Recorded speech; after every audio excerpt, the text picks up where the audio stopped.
नाशिकच्या येवल्यात भटक्या विमुक्त समाजाकडून आंदोलन करण्यात आले। घरकुल योजना, रेशन कार्डसह शासनाच्या इतर योजनांचा लाभ मिळावा या मागणीसाठी तहसील कार्यालयावर निदर्शनं करण्यात आली आहेत। मागण्या मान्य न झाल्यास 15 ऑगस्टला बिरहाड आंदोलन करू असा इशारा आंदोलकांकडून देण्यात आला। संभाजी ब्रिगेडचे प्रदेशाध्यक्ष प्रवीण गायकवाड यांच्यावरील हल्ल्याचा सम्राट अशोक सेनेने जाहीर निषेध केला। अकोला जिल्हाधिकारी कार्यालयासमोर निदर्शनं करत हा निषेध नोंदवण्यात आला। आरोपीवर कठोर कारवाई करावी अशी मागणी यावेळी करण्यात आली।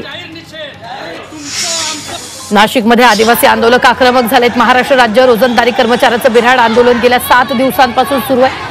बाह्य स्रोत भरती रद्द करण्याची प्रमुख मागणी आंदोलक करतायत। मात्र अधिकारी भेटायला येत नसल्यानं आंदोलक आक्रमक झाले। त्यावेळी पोलिसांनी धक्काबुक्की करत सौम्य बळाचा वापर केला। रायगड जिल्ह्यात पावसाचा जोर ओसरलाय तरी महाड आणि नागोठणे शहरात पुराचं पाणी शिरायला सुरुवात झाली आहे। पाऊस कमी झाला असला तरीही नद्यांनी कुंडलिका आणि सावित्री या 2 नद्यांनी धोका पातळी ओलांडली आहे। सावित्री नदीचं पाणी महाड शहराच्या सखल भागात शिरायला सुरुवात झाली आहे, तर अंबा नदीचं पाणी किनारा सोडून नागोठणे एसटी स्टँड पर्यंत पोहोचलंय। त्यामुळे प्रशासनानं नागरिकांना सतर्कतेचा इशारा दिला। वाशिमच्या अनेक ठिकाणी वादळी वाऱ्यासह मुसळधार पाऊस पडलाय। पावसामुळे पेरणी झालेल्या पिकांना जीवनदान मिळालं, तर काही ठिकाणी शेतामध्ये पाणी साचल्यानं पेरणी रखडली आहे। वेळेवर पेरणी करता न झाल्यास उत्पादनावर परिणाम होण्याची शक्यता शेतकऱ्यांनी व्यक्त केलेली आहे। अहिल्यानगरमध्ये मुसळधार पाऊस झालाय। जिल्ह्यातील विविध भागांमध्ये तब्बल 25 दिवसाच्या विश्रांतीनंतर पाऊस झाल्यानं शेतकऱ्यांमध्ये आनंदाचं वातावरण आहे। तसंच खरीपाच्या पेरण्यांना आता गती मिळणार असून जिल्ह्यात राहिलेली खरीपाची 30% पेरणी पूर्ण होईल। मुंबईसह उपनगरात पावसाचा ऑरेंज अलर्ट देण्यात आलाय। वादळी वाऱ्यासह पावसाचा अंदाज वर्तवण्यात आलाय। कोकणातही मुसळधार पावसाचा अंदाज हवामान विभागानं वर्तवलाय।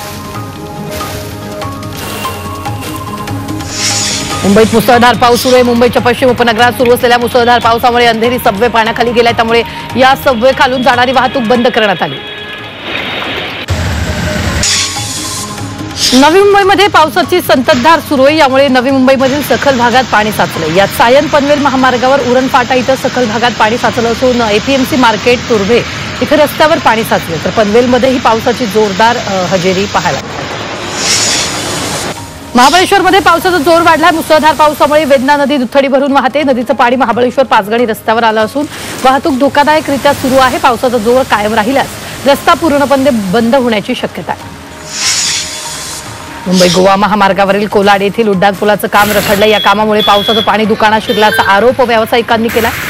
पाणी वाहून नेण्याची व्यवस्था नसल्यानं पाण्याचा निचरा होत नाहीये। राष्ट्रीय महामार्ग विभाग आणि संबंधित ठेकेदार यांच्या निष्काळजीपणामुळे नुकसान असल्याचा आरोप देखील इथल्या व्यावसायिकांनी केलेला आहे। सिंधुदुर्गातील आंबोली घाटात मनमोहक दृश्य पाहायला मिळते। धबधबे आणि धुक्यांची चादर पर्यटकांना आकर्षित करते, तर या घाटातील आल्हाददायक दृश्य खास झी 24 तासच्या प्रेक्षकांसाठी ड्रोनच्या माध्यमातून टिपण्यात आली। रत्नागिरीतील मंडणगडमध्ये मुसळधार पावसाचा तडाखा बसला आणि या पावसामुळे भिंगरोळीमधील बस डेपो आणि शासकीय रेस्ट हाऊस दरम्यान रस्त्यावर मोठ्या प्रमाणात पाणी साचले, त्यामुळे या परिसरातील वाहतूक विस्कळीत झाली आहे। त्याचबरोबर रस्त्यांवर गुडघाभर पाणी साचलं असून नागरिकांच्या घरातही पाणी शिरले। रायगड जिल्ह्यात सुरू असलेल्या सततच्या पावसामुळे जिल्ह्यातील नद्यांच्या पाणी पातळीत वाढ झाली आहे। रोह्यातील कुंडलिका नदीनं इशारा पातळी ओलांडली आहे, त्यामुळे नागरिकांना सतर्कतेचा इशारा देण्यात आलाय। रायगडमध्ये पावसानं हजेरी लावली। गेल्या काही दिवसांपासून या जिल्ह्यात पावसानं विश्रांती घेतली होती, मात्र आता पावसानं हजेरी लावल्यानं शेती कामं वेगानं सुरू आहे। शेतकऱ्यांना दिलासा मिळाला। मुसळधार पावसामुळे दक्षिण रायगडमध्ये शाळा महाविद्यालयांना सुट्टी देण्यात आली आहे। जिल्हाधिकाऱ्यांच्या अधिसूचनेनुसार रायगडच्या 6 तालुक्यात सुट्टी जाहीर करण्यात आली। यात महाड, पोलादपूर, माणगाव, म्हसळा, तळा, सुधागड तालुक्यांचा समावेश आहे।